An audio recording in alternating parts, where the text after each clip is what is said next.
Welcome to Hancock's VMware Half Hour. And welcome back to another Hancock's VMware Half Hour. Okay, so in our Minisforum MS-A2 series, finally, this evening, we're going to have a little look at Nutanix VMware by Broadcom, or Broadcom's nemesis, Nutanix. Been waiting to do this for quite a while. So without further ado, let's get into it. I'm basically just going to turn on the Elgato screen here, and I'm just actually going to start up by powering on the Minisforum MS-A2. Now, the first thing I actually want to show you is what happens if you take your stock configuration, your stock default configuration of your Minisforum MS-A2 and try to install the latest version of Nutanix Community Edition CE 2.1. So we're just waiting for the Minisforum logo to appear, and those of you that have been watching a few of these videos by now will probably be saying to yourselves, oh, he's fixed the green screen. No, I haven't. It's just that I've actually had this PC turned off all day to cool it down, so we don't have that lovely green screen. So at the moment, it all is normal, but as you know by now, if you've watched enough of the Hancock VMware Half Hour, anything can go wrong in the next 30 minutes. Be like the Thunderbirds. Okay, so we're going to select our UEFI Kingston Data Traveler. Now, I did actually come across a problem with installing Nutanix from Ventoy. It just wasn't going to have it, so I've had to resort to using Rufus to create a bog standard USB flash drive bootable device. Anyway, so there you go. As I was mentioning, if you take a stock default BIOS, optimized BIOS defaults on a Minisforum MS-A2, lo and behold, you'll get a kernel panic. Now, if you watched the last video that I did, where we looked at XCP-NG, you will know that I applied a workaround in the BIOS to get around that, and later on we fixed it with a kernel patch. No kernel patch available yet for the Community Edition of Nutanix 2.1 that I think was released in August 2024. So we can get around that by Control-Alt-Delete. It's not even working, so I'm going to have to do a hard power off. Just excuse me. Just get that power off. Power on. So we're going to change one setting in the BIOS, and we're going to disable PSS support. That's what trips up the kernel panic. So I would think, I'm guessing, but I would think that it probably is using a similar kernel to the kernel that was used in XCP, and that's what trips it up. So we go to advanced CPU configuration, and we're just basically going to turn off PSS support. We're going to do save and exit, save changes and exit, restart, and then we'll go back into the BIOS again, and we'll select our USB flash drive, and hopefully this time no kernel panic, and we can actually basically get on and install Nutanix. Now, if you've not heard of Nutanix, it's been around a while now, and Nutanix really, again, modified version of KVM, but one of the big differences with the Community Edition and Nutanix is it's, I'm going to say vSAN integrated, but of course vSAN, of course, is a VMware by Broadcom product. Not. So it's HCI integrated. So your compute and your storage basically combine to create your storage in the cluster. So really you need to be using flash, and I've stolen literally the flash that I need, the NVMe flash that I need out of servers around here. I don't know where the NVMe flash disappears to, really, to be honest with you. So this particular server now is fully populated. It's got three NVMe sticks that are all plugged in, and of course it's still got that U2 device as well. Now it's got the smaller U2 device that doesn't support NVMe namespaces, because the other U2 device is actually another server at the moment that we're experimenting with, because that of course has got our VCF 9 or our ESXi 9 and our vCenter server 9 as well. So we've got three flash devices. Well, we've got three NVMe devices. One of the NVMe devices, of course, if you've seen me do the video where we replace the Bluetooth and Wi-Fi module using an A&E key, and then we actually basically populate it with a crucial P310, and we basically installed Hyper-V, and we did some VMware vSphere to Hyper-V VM conversions using VM replication. I want to keep that, so I don't want to overwrite that. We put in a couple of 512 gig NVMe sticks in NVMe slot 1, slot 2 and 3, because of course our U2 device occupies slot 1. So we're going to use our NVMe device, our two new NVMe devices that we've put in, and we're also basically going to use our U2 device as well. And we're going to create a single node cluster, only because I don't have currently 3 spare MS-A2s to hand. So we're going to build a single node cluster, a cluster of 1, using all flash. Now, this mounting this ISO image, which is actually part of the USB flash drive, is going to take a few minutes. So while it's doing that, I'm just going to put this on pause, really, because I don't really think that there's much value add in speeding this up and you listening to me waffle. So I'll basically just put this on pause for the moment. So our Nutanix Community Edition installer has booted, and it's presenting us with what it's detected. And as I mentioned to you before, we've actually basically installed another 2 NVMe sticks in this. So we've got a total of 3 NVMe sticks, and we've got our U2 NVMe device as well. Now I have to be a little bit careful here, because I don't want to overwrite our Hyper-V installation, which is on the crucial device. So I'm just going to select C next to that, so basically it removes it from the installation.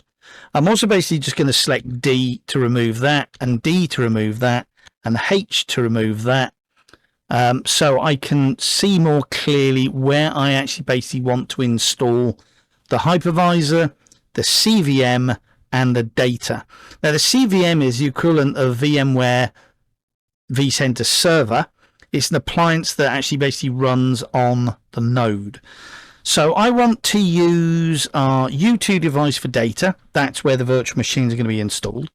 So they're going to be on our NVMe 0N1 device. I'm going to use one of the 512 gigabyte SSDs for our hypervisor, which is equivalent to VSXi, and I'm going to use the other 512 gig disk for our CVM, our vCenter server. So I'm happy with that. I've not actually basically specified a use for our crucial device where currently Hyper-V is installed. So I'm happy with that. I'm just going to click enter. Okay, so now I'm going to enter an IP address. So I'm going to give it 138.20. I'm going to give the CVM an IP address of 138.21, subnet mask, and a gateway. 9.254, followed by next. Okay, I'm going to accept the EULA, and I'm going to click start. So it's actually basically telling me that the Phoenix ISO is already mounted, and it's now basically going to go off and basically lay down the installation. So at this moment, other than it's turned around and told me that I didn't scroll to the end of the license. So let's just basically click page down. Okay. And let's try that start again. Okay, so there's nothing more for me to do now really, than just sit back and wait for this to finish. So I'll tell you what, I'll bob off in usual fashion, and I'll come back when this has completed. So I'll be back shortly.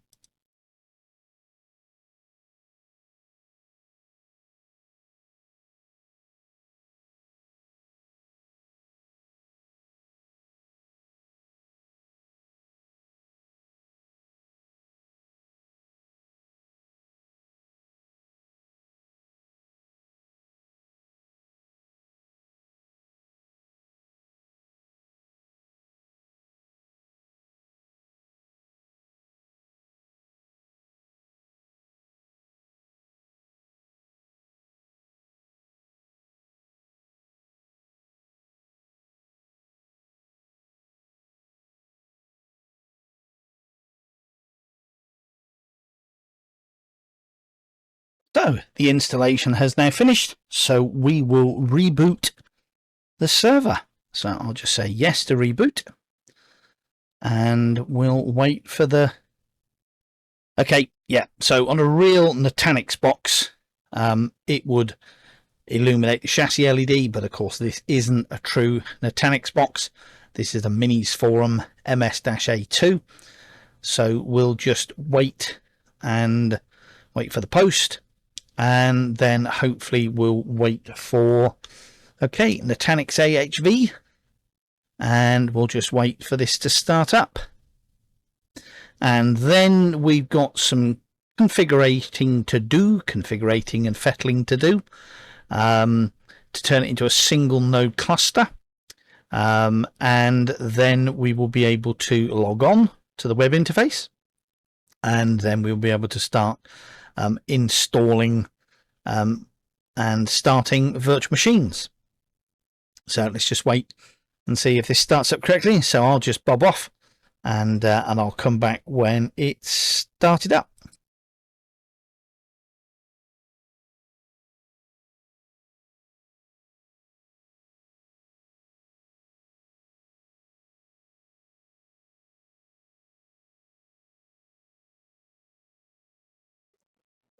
Okay, so I'm back. Okay, so our Nutanix AHV server is now up and running on our Mini-MS-A2. So I can forget the console now, and we'll start an SSH session. So just let me get that ready. Now the first SSH session that I'm going to connect to is the root console of the server. And the first command that I'm going to use is a command that shows us the running virtual machines on this particular node. And I'm going to use a virsh space list -- all. And hopefully that should show us that we've actually basically got our CVM running. Now, as I mentioned before, the CVM is the appliance, which is sort of kind of the equivalent of VMware vCenter Server. So what I need to do now is I want to basically connect. I want another putty session via SSH, and I actually basically want to connect to the actual CVM that's now running. Now that was the IP address that I gave, which was 141.245.138-21. So just let me accept that.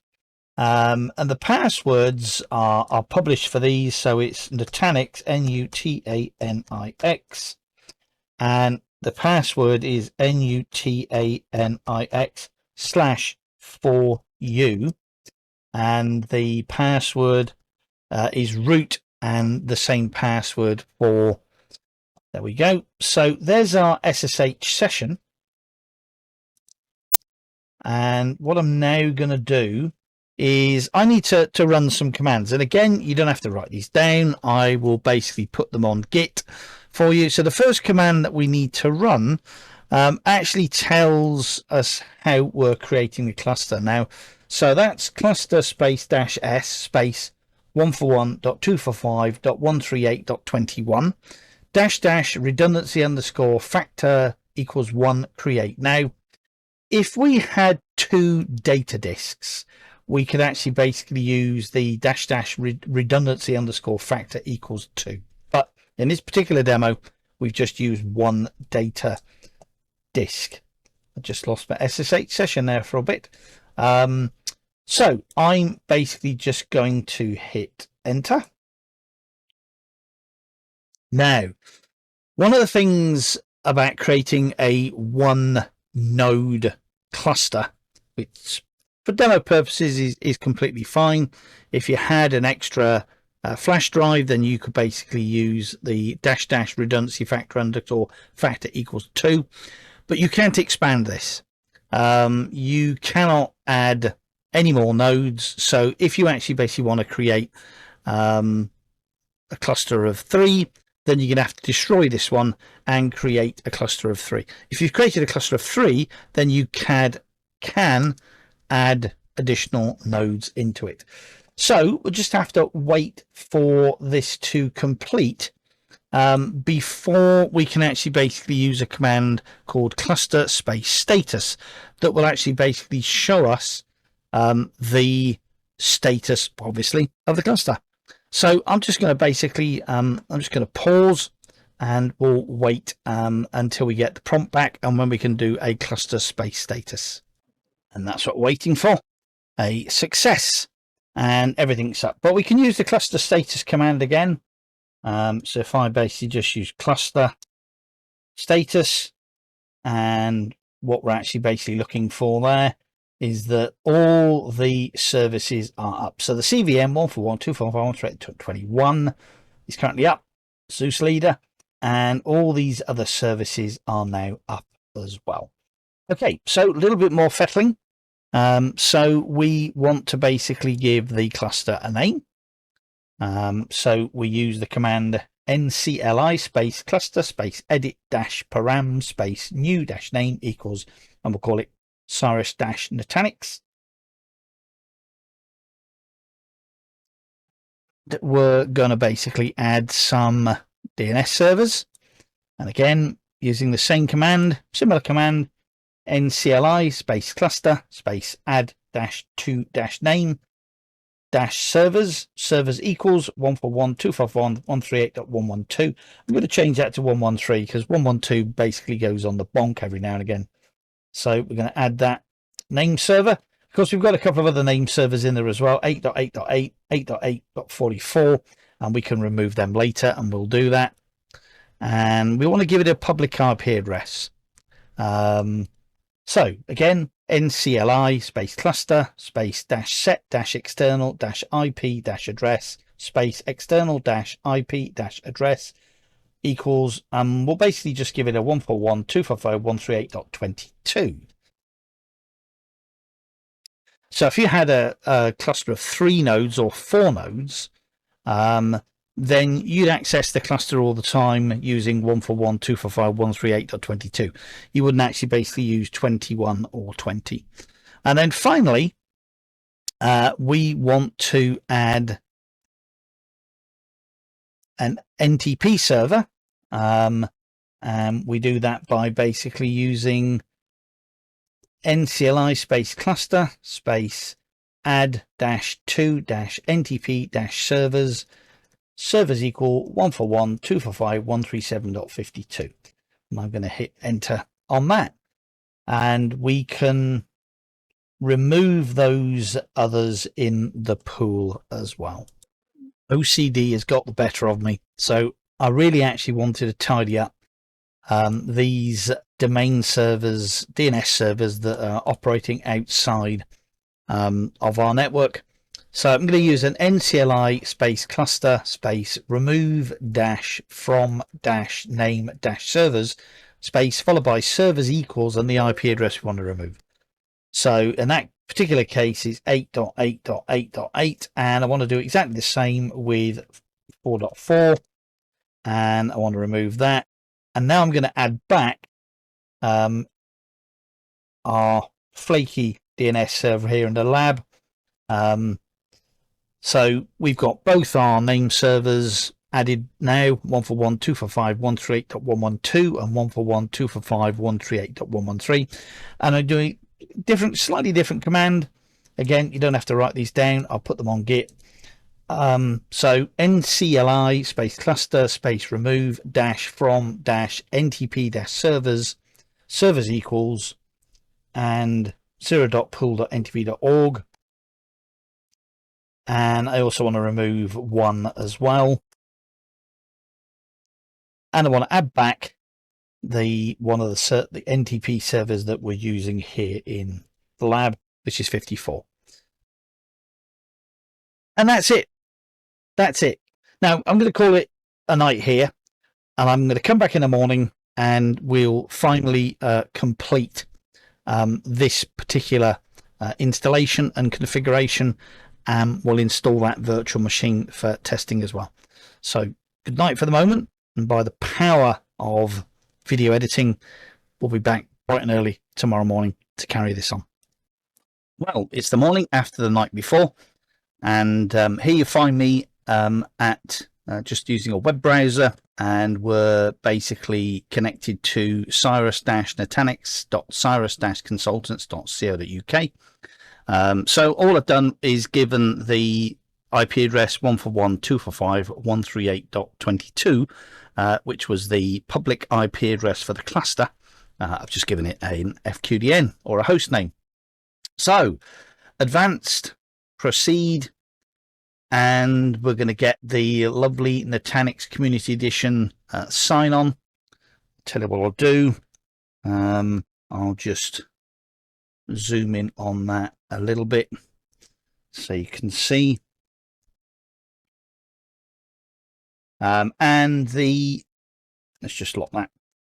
And the password is admin. And the username is admin, and the password again is Nutanix NUTANIX/4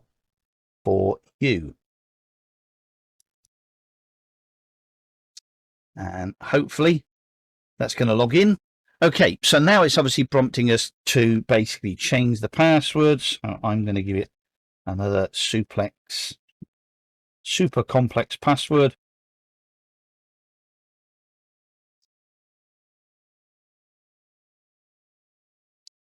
And we're going to log in for the first time.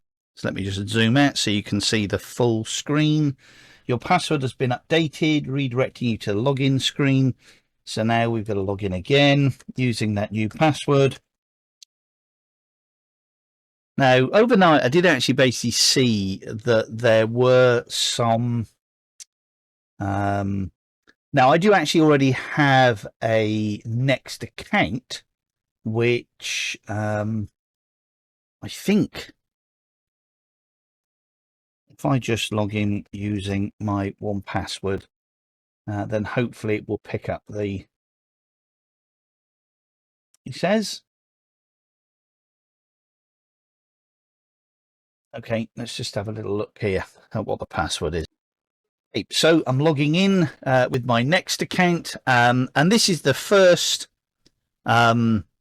view of our Nutanix web interface, if you like. So this is sort of kind of a bit like VMware vCenter server. So we've got one host. We've got 1 terabyte of storage, of course, because our data disk that we chose as our 1 terabyte NVMe. It's basically telling us that we're using default passwords on our CVMs, which we can change later. But the first thing that I want to do really is I want to go to LCM, and those familiar with VMware vSphere will recognize that as Lifecycle Manager. I think it's called the same sort of kind of thing within Nutanix. And what we want to do is click Inventory, and we want to perform an inventory. So I'm just going to say, yeah, I'm going to do auto inventory as well. We'll do that at 3 a.m. And we'll do that as well, followed by proceed. So now we're going to perform an inventory of our 1 node cluster. And that's actually then going to come back and basically tell us if there are any updates available. bit like VMware vSphere Lifecycle Manager. And then we've got opportunities basically to download the patches and the updates. So I'm going to bob off. I'm going to wait for that to finish. I'll speed that up in post. So I'll be back shortly.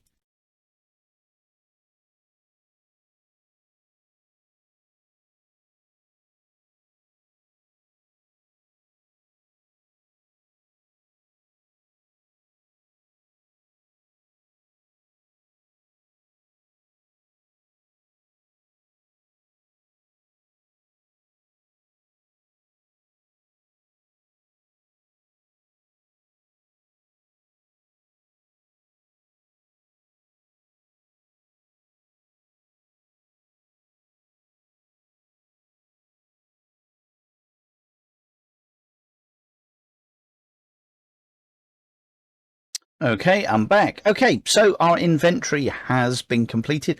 I tell you something, this is much faster on bare metal than if you're using nested.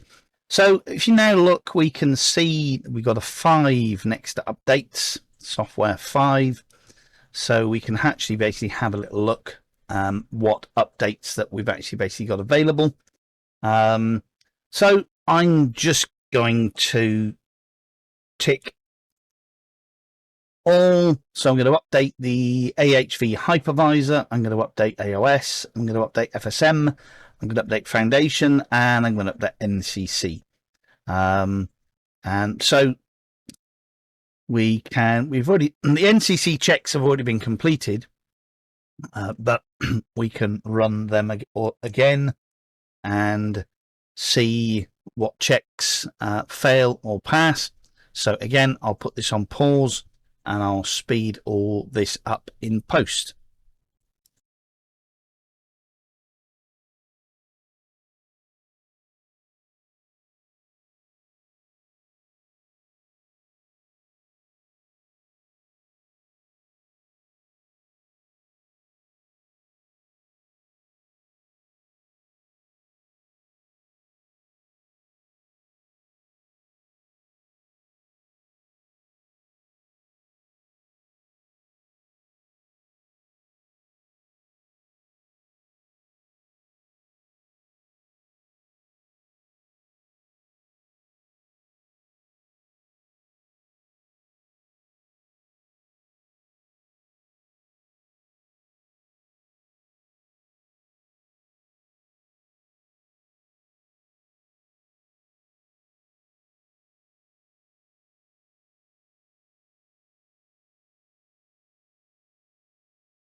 Okay, so I'm going to review the upgrade plan.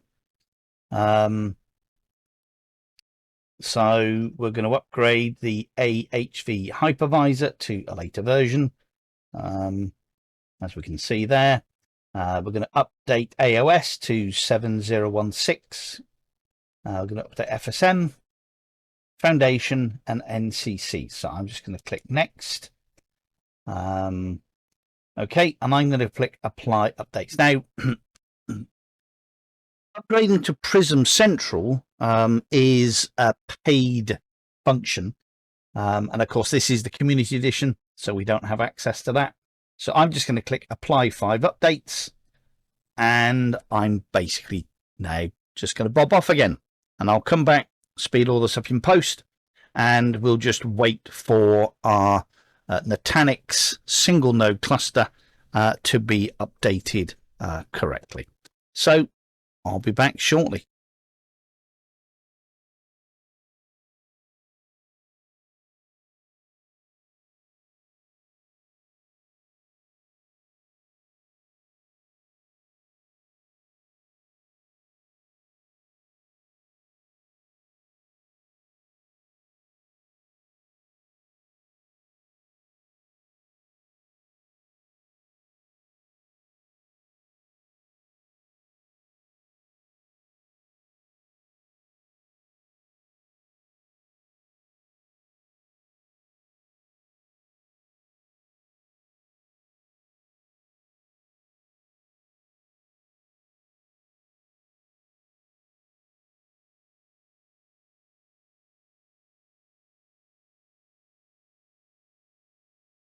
Okay, so halfway through that upgrade, we actually lost access to the web interface.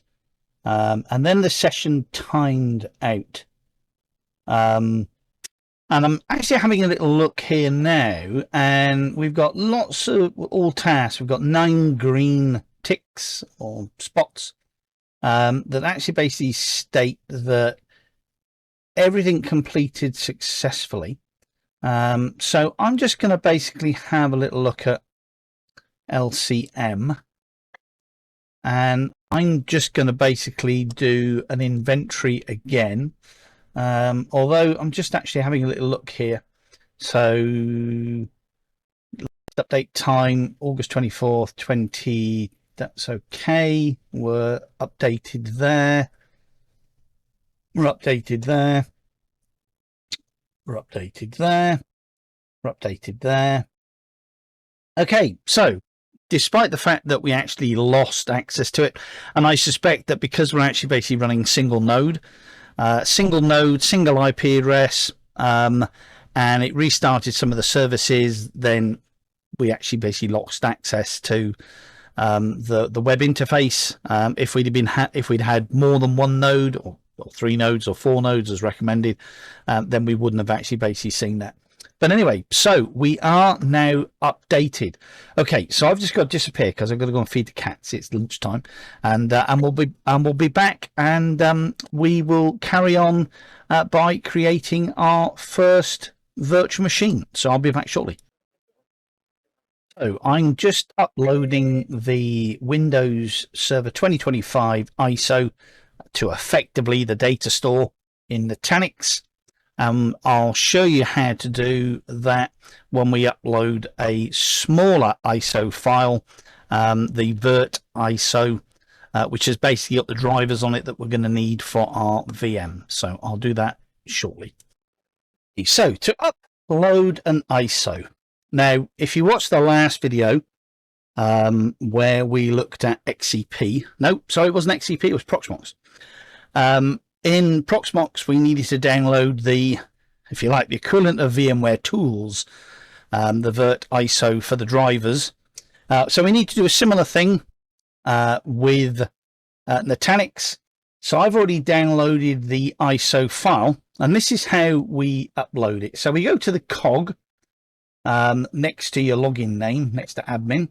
So I click the cog, and I click image configuration, and we click upload image. So I'm going to upload a file, so I'm going to choose the file which is in our downloads. There we go, Nutanix virt ISO. Now, as I said, I'm going to need this for the Windows VM, so I'm just going to call this virt ISO, if I can spell virt ISO. It's an ISO, and I'm going to choose the default container, which is our default storage or our default data store, and I'm going to click save.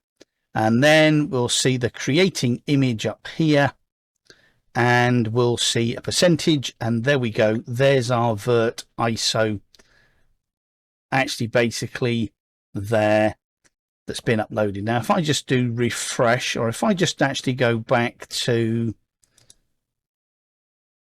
if I go back to our home, and if I just go back into the cog and image configuration, then we should see that we've got our virt ISO active 128 meg, and we've got our Windows 2025 ISO active 5.6 gig, and we're going to use both of those to create our virtual machine. There's one final thing that we need to do before we create a VM, and I almost forgot. So again, cog in the top right hand corner, and we want to select network configuration, and we want to create the subnet. This is similar to I suppose, the network configuration and virtual switches, etc., that we have within VMware vSphere. So I'm going to click Create Subnet, and I'm just going to call it Site-A-Lab. I'm going to select our virtual switch VS0, and I'm going to put a VLAN ID of 0 in, and I'm going to click Save. So there we go. That's done. So now we can actually basically go back, and I can select VM under Settings, and I can select Create VM. So now I'm going to put my VM name in, Win2K5, Win2K5. I'm going to choose the time zone, which is Europe, London. I'm going to put 4 vCPUs, 1 number of cores per vCPU, 1 memory. I'm going to give it 4096 UEFI. And I'm going to add a new NIC, Site Lab Connected. Okay, so that's our NIC connected. And I think that we're now ready basically to hit the save button. So I'm going to click Save. So there's one thing other that we need to do, and we now need to add a disk to that virtual machine. So I'm going to update my VM. So I'm going to click Update, and I'm going to scroll through, and I'm going to click Add New Disk. So disk allocated on the storage container, SCSI, and I'm going to create a 95 gig disk, and I'm going to click Add. So now we've actually basically added a 95 gigabyte SCSI disk to our VM, and I'm going to click Save and Close.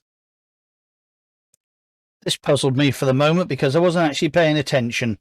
I tried to power on the VM, and I'm thinking to myself, why has it got 4 terabytes of memory capacity?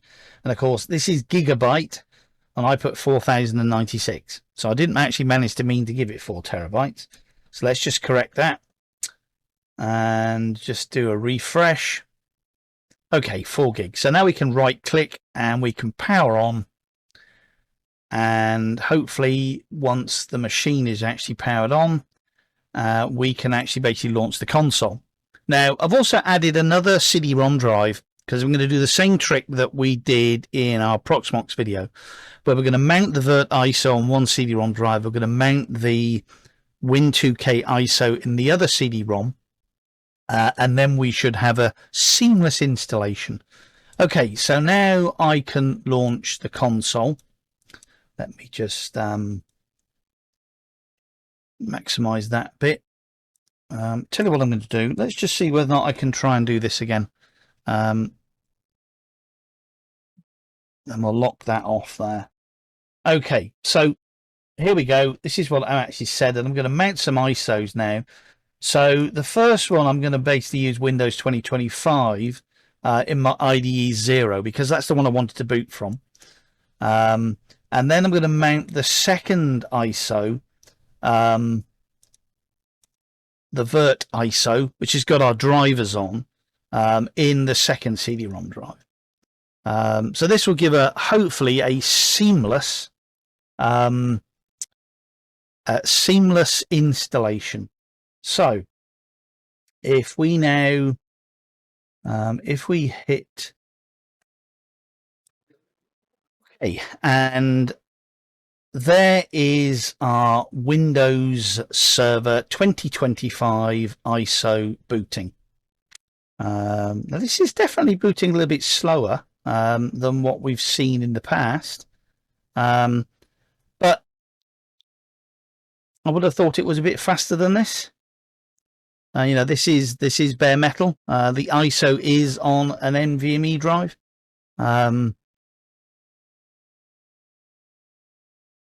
Anyway, so we've got 2 CD-ROM drives attached, one to the Windows Server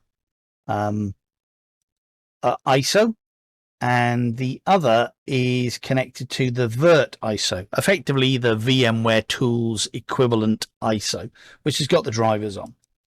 So keyboard or input, United Kingdom, install Windows Server. I agree, everything will be deleted, followed by next. We're going to do the Windows Server 2025 data center, followed by next. If you've done a Windows installation before, this will be straightforward and you'll have seen all this. So now we're searching for disks, and we've got to load that driver. So if we now browse to our E drive, we should be able to find a driver.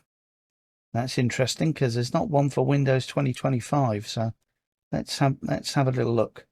Okay, so we want the, it's going to say this driver here, Nutanix virt ISO SCSI pass-through controller driver. Let's click install. There we've got our 95 gig disk. I'm just going to click next.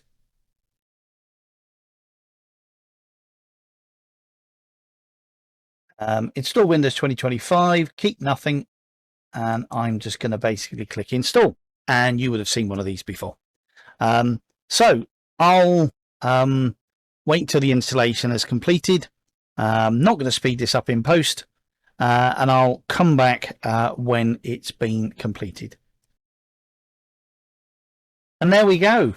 So it's just waiting for me to type in and create a password.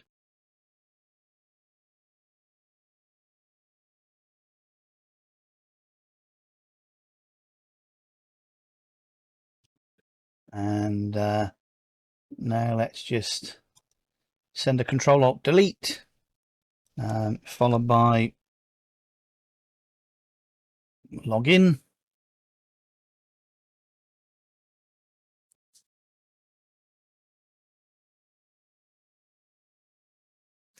And there we go. All complete. I'll just accept that. Don't show that again.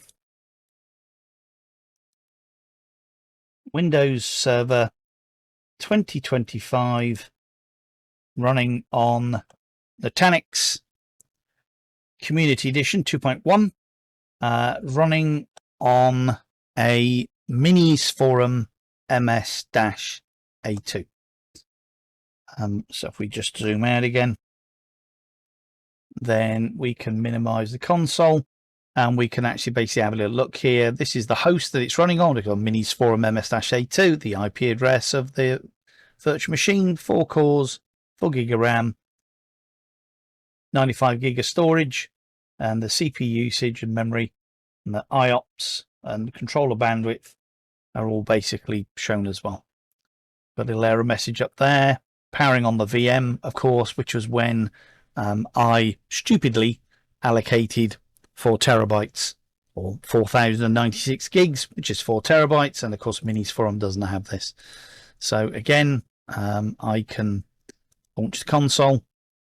And of course, if we were actually basically doing this in production now, we would install the tools, which of course are on our E drive here. So we can basically just run the setup there. I accept, install, finish, and we can shut down and restart.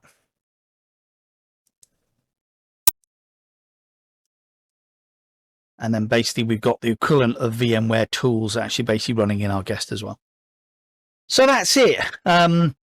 How to install Nutanix on a Minisforum MS-A2 with that little trick of turning off PSS support until we get another version of Nutanix updated, which is using a later version of the kernel which supports that particular function. So I think that we've almost hypervisored out. If there is a hypervisor that you've not seen me cover on the Minisforum MS-A2, because now we've done ESXi, VMware vSphere 8. We've done VCF 9 or VMware vSphere 9 or VVF 9 or ESXi 9 or VMware vCenter Server 9. You've seen me do Hyper-V, Microsoft Hyper-V on Windows Server 2025. We've done Proxmox VE, the latest version 9. We've done XEP 8.03 NG, and now we've done Nutanix AHV Community Edition 2.1. So if there's a hypervisor that I've missed out in that, then drop me a note in the description. So again, in Hancock's half hour, or Hancock's VMware half hour fashion, my name is Andrew Hancock. Thank you very much for watching this Minisforum MS-A2 at Hancock's VMware half hour. If you've enjoyed this video, then please give it a thumbs up. There are still a lot of people out there that have subscribed to the channel. We need those likes. We need those likes. We need those comments. So don't forget to like, subscribe and share, and come back again and join me on the channel for another video by me, Andrew Hancock, at Hancock's VMware half hour. I'm still thinking about whether or not to get out to the bees today or to leave that until tomorrow, which is the bank holiday, which traditionally for me, I was going to say is bee day, but no, traditionally for me, the August bank holiday weekend is when we go out and remove all the honey boxes off the hives.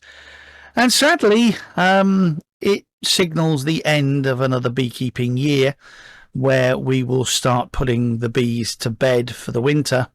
And this year's been a very trying one. Very, very trying indeed. And I can't believe how quick it's gone. Anyway, so thank you very much and good afternoon and God bless. Bye-bye.